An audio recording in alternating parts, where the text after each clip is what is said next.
What's a group that you think commonly gets a bad rap, but is actually full of nice people or positivity?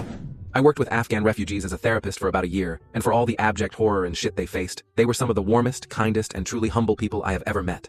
TW.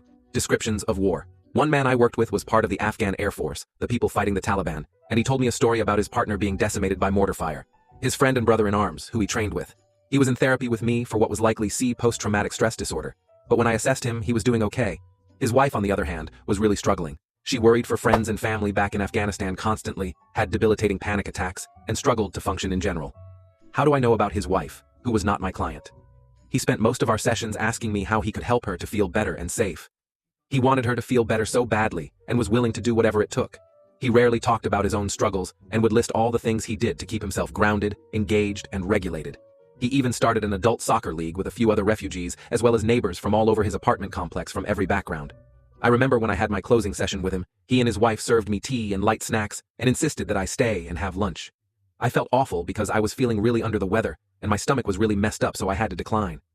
I made up some lame-ass excuse because I didn't want to disclose my bubble guts, and his wife seemed so offended. I later learned about Melmastia, an Afghan cultural value of hospitality, but they relented and accepted my decline.